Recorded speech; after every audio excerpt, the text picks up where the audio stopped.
That Pokemon Direct was juicy. Platinum Games swears Bayonetta 3's development is going fine. And Level 5 says they're going to delay a game to make it good. They're not going to rush it, so don't rush them. That Pokemon Direct was indeed juicy, but was it good? Was it bad? I don't know. I got a lot of mixed feelings about it. I'm all over the place with this Pokemon Direct. It was this morning, 8 a.m. for me, and I was dead asleep. I watched it way later, like around noonish, and I haven't watched anybody really talk about it but Shy Guy, and I'm gonna reiterate a couple things that he said because that man knows what he's talking about. If you don't watch Shy Guy, go subscribe to Shy Guy because I love that man. His opinion I value over any other YouTuber that I watch. He keeps it real like me, but not as flamboyantly as I do. I would say he doesn't insult things like I do or people like I do. So we have fun over here. I'm having fun. I'm joking most of the time, but he is a pretty straightforward. He's a straight shooter. I'll say that. But the Pokemon Direct kicked off with Pokemon Mystery Dungeon Rescue Team DX, which I've never played a Pokemon Mystery Dungeon game in my life, so I'm interested in, but it is a remake of the original Red and Blue Rescue Teams from Game Boy Advance, which was 2006, I think that was the year that it came out. So originally Game Boy Advance games, and maybe they wanted to make a new Mystery Dungeon game, but they were like, you know what? We haven't done one in a while. Maybe no one cares. I don't know how they sold. If they sold well, they made a lot of a little offshoot like Pokemon Mystery Dungeon, Pokemon Ranger, Pokemon Conquest, which was incredible. I wish they would make a Pokemon Conquest 2. God, it was so good. I was addicted to that. But I don't know how they sold, like I said. So maybe they're testing the waters. Shy Guy said that, and I agree with him. I think they maybe are testing the waters with a Pokemon Mystery Dungeon Rescue Team DX. They go, okay, let's just remake this. We've already got the groundwork, the foundation. We'll just, make it look pretty. And they didn't even make it look that pretty, honestly. The stylized graphics and like the cutscenes and stuff were really, really cool looking. But when it showed like the actual gameplay, I was like, ooh, this looks more like a 3DS game than Pokemon Sword and Shield, and that's saying a lot. I mean, because look at what Nintendo can do with the Switch. We got Breath of the Wild and Super Mario Odyssey. Both these games look beautiful. All right, you can make a beautiful looking game on the Switch. It's not. Maybe it's difficult. I don't know, but it's possible. We'll say that. I am interested in this. Like I said, never played one in my life. When I was younger, when I saw the Pokemon Mystery Dungeon games, I was just like, that's just fake Pokemon games. I'm not messing with it. It looked like it was for like little kids, and you're like, Shane, you're playing Pokemon already. But like, all right, there's kid tiers. There's like 7 and below is what I figured Mystery Dungeon is for, and I was above 7 years old at the time. So I didn't mess with it, but I'm interested in it. I'm like, maybe it'd be fun. And there's a demo, so that's great. I'm probably gonna try out the demo. I'm gonna try out the demo. I wanna see what the gameplay's like. If I like it, I will buy it. The game comes March 6th, 2020. This was the only new Pokemon game we got announced in the Direct. It was a 20-minute long Direct. This was the first just tiny little chunk, and the rest of it is what we're about to get into now, which was Sword and Shield expansion packs. I called it. There was going to be paid DLC. That's what I said in my predictions for the Pokemon Direct, and boom, what did we get? Paid DLC. And we got a lot of stuff in this paid DLC, but this is where I get really, I'm just like torn. I'm like, okay, well, you did this, but you said this before, and blah, blah, blah, blah, blah, et cetera, et cetera. We're going to get into it. We're going to jump into it right now. It's $30 for both expansions. If you have both Sword and Shield, you have to pay a separate $30 for each. You cannot buy the expansion and apply to both games. Each game has exclusive version. Okay, just like the versions have exclusive, like Sword has Pokemon that Shield doesn't, etc. Same thing with the expansion pack. Each little area that you get expanded is going to have exclusive stuff for each version. So you're going to have to buy it for both. So that's a full $60 again. Cost of a brand new Switch game if you want both, which there are a lot of people that do buy both. I know it's not the majority, but there are still a lot of people that do that. So that kind of sucks. $60, and they kind of hyped it up like, oh, look, it's replacing the third game. Remember we used to do a third game like Emerald and Platinum and all that fun stuff? Guess what? You don't even got to buy a third game, sweetheart. You just buy the expansion, keep going with your save file, and there you go. And I'm like, okay, so you're going to charge $30, $60 if someone wants both, which is more than any of the third games ever costed ever. And then on top of that, you're going to play it off like you're giving us a deal. It's like, first of all, you're saving tons of money on the boxes, the actual physical cartridges. There's nothing physical involved. You cannot get a physical expansion pack, I would imagine. They're not doing it. It's a digital only thing. It's just going to add on to your current game. So you're saving tons of money in production costs there. literal, actual, physical production costs. So I don't know why you're trying to be like, look what we did. We're cutting you a deal, even. We're cutting you in a deal. Okay, just take it easy, Pokemon. Jesus Christ. I thought 30 was a little steep, personally. I thought it should have been 20 and then a 40 for both, and then boom, it's like a 3DS game. It's not as bad. $60 though, 30 for one. I don't know. That seems a little steep to me. Everyone else seemed to think the price was reasonable, so I'm in the minority there, I'm sure. But just personally, I was like, okay, well, they're saving themselves a lot of money, and I can't imagine the expansion being that big. It was 2 areas, which was the Isle of Armor and the Crown Tundra. It's not a full, like, huge, like, it's not a huge new game. It's gonna be 2 areas that I'm imagining aren't gonna be that big. Maybe comparable to the Wild area in the current game. They said there's gonna be even more secrets than in the Wild area, and I was like, bitch, there better be if I'm paying $30 for it. What the fuck do you mean? The Wild area was like a little off, like, part of the game, and you're like, it's even better than that. And you're just like, what? Okay, I just thought that was funny. But the new areas did look cool. What little they showed off, they did not show off very much at all. They were being very sneaky and secret about it. Like, look at this, get a little hint, get a little whiff, get a little taste. Maybe you'll be addicted. But the Isle of Armor was an island. It looked really tropical. It's focusing on growth, apparently. I don't know why they got to, like, it's focusing, each one has a focus.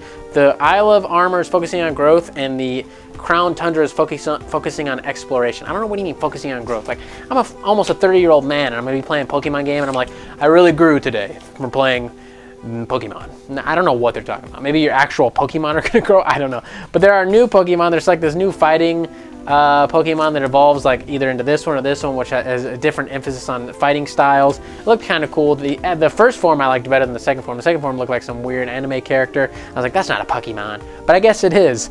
And it also had a dojo. It's super like fighting Pokemon-ish looking to me, but on an island. It looked interesting, and there was new characters, obviously. Both of these expansions are adding new characters, new items, new Pokemon, and old Pokemon as well, which we'll get into in a second. They're adding a lot of new clothes, a lot of character customization is going to be added in, so that's fun.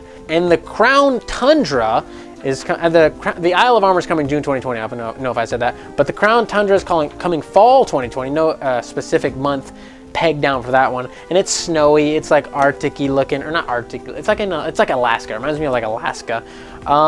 But this one is going to have all the legendary Pokemon apparently, and new legendary Pokemon. They showed off a lot of new legendary Pokemon. They were jam-packing this with new Pokemon. I was like, God damn, okay, Game Freak, I like this. This is the part I really liked, all the new Pokemon that they were showing off, and I was like, okay, well, someone's putting in some work, or maybe they cut it before they released the game. Like, dude, you know what? Let's cut this and just make it an expansion later. Everybody was like, I don't know exactly, but they are still developing it, so maybe you could have held off on the game, taken a cue from other developers, and, you know, pulled back your game and say, you know what, it's not ready, guys. It's not ready. Pokemon would never do that in a million years. They got to get that holiday money, and it paid off. They made a ton of it.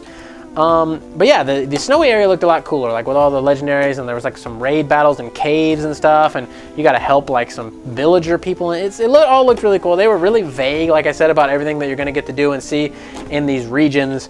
So I'm excited to see more. I might buy the game now solely because of this one fact. They're adding over 200 of the old Pokemon that they cut in the big Dexit scandal. They're adding over 200 of the old Pokemon into the game, and I like when in the trailer they showed a guy at a computer with like his mouse like pretending like he was modeling a new character. I'm like, you just fucking imported the model from 3DS. Don't try to play like, look, we're putting in a lot of hard work getting these models. They showed off on the models like, yep, those are the exact same ones. We already know this, Game Freak.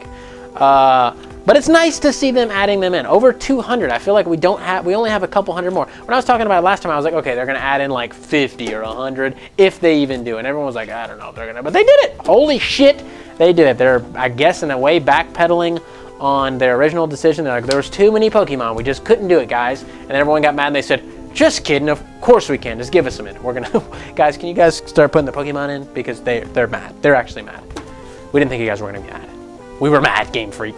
So that's really awesome. I did not see Politoed. I don't think Politoed's in there. He's my favorite Pokemon, but no one else cares about him.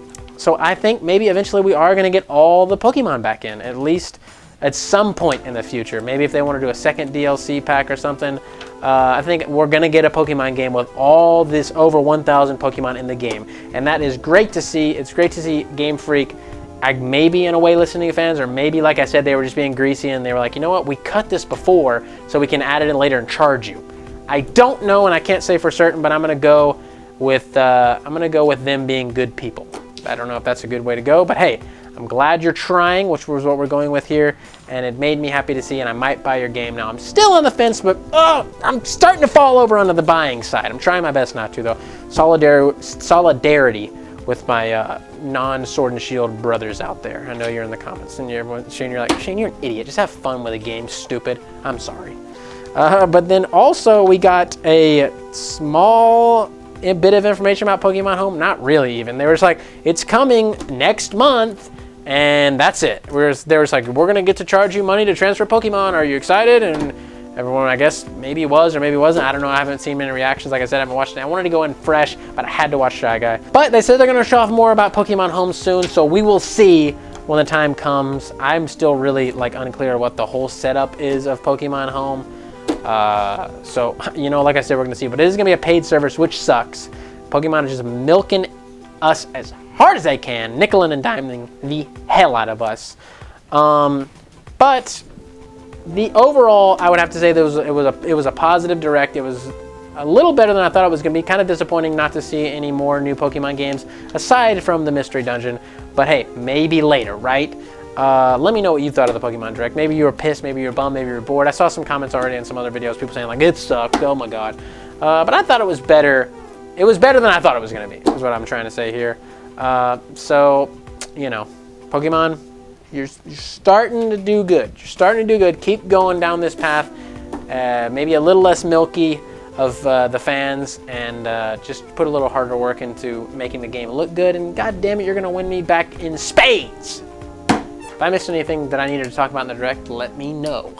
Platinum Games, Hideki Kamiya, he said the Bayonetta 3's development is going fine. Stop worrying. I guess people are like messaging or emailing Platinum Games and being like, hey, I don't know if you guys forgot, but there's this big game that you guys been working on, Bayonetta 3.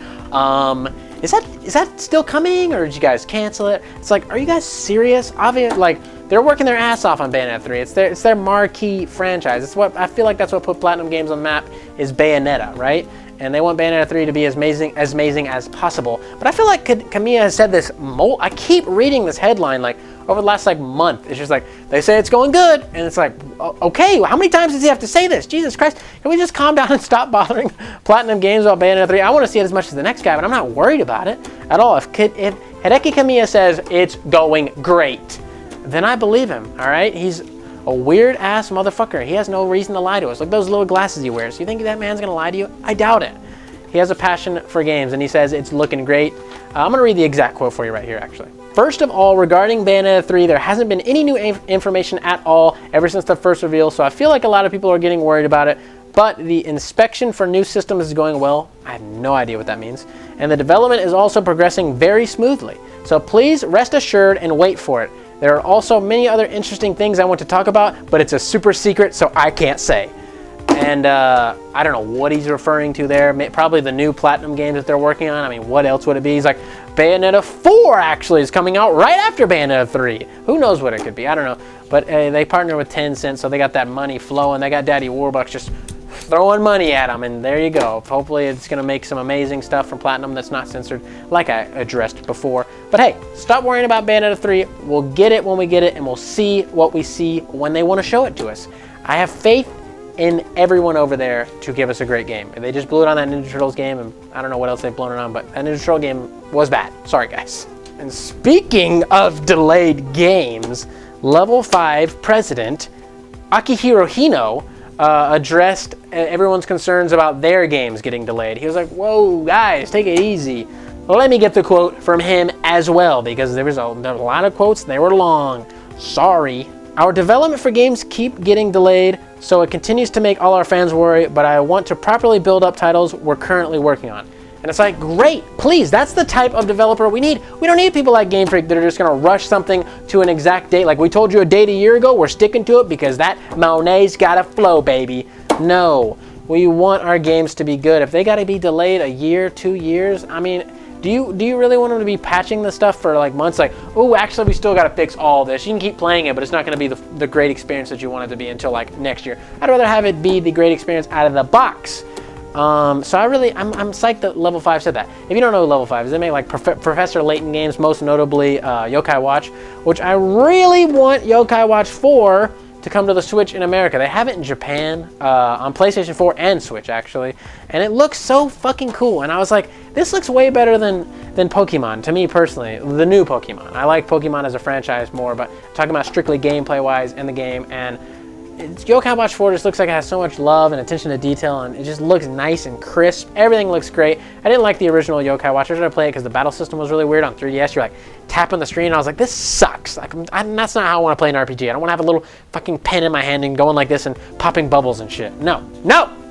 But the new one was an action RPG, obviously, because PlayStation didn't have a touchscreen. So they went with a more traditional route with Yokai Watch 4. They're also making a Yokai Watch spin-off game about some academy thing, which looks kind of interesting. But I want that Yokai Watch 4 because it looks like a sick action RPG. Level 5, can we get that? What's the delay there? The game's already done. Just get someone to translate it. You're not developing anything anymore. You still literally need a translator. So I don't know what the deal is with that. Like, it's been out in Japan since June, I think. It's been out there for a long time. I don't know what the holdup is. Maybe they don't think it's going to sell well. I don't know how well Yokai Watch does in America. I can't imagine it does that well because I don't see Yokai Watch anything anywhere. I feel like people just see it as an off-brand Pokemon and they just disregard it. They go, no thank you. Next game. I don't know. But that would be great to see that. But it's great that Level 5 came out and said that. They said, guys, we're not going to rush a game. If it's not ready, you're going to have to settle down and wait. Strap in because we're giving you a great experience and you got to wait for it, all right?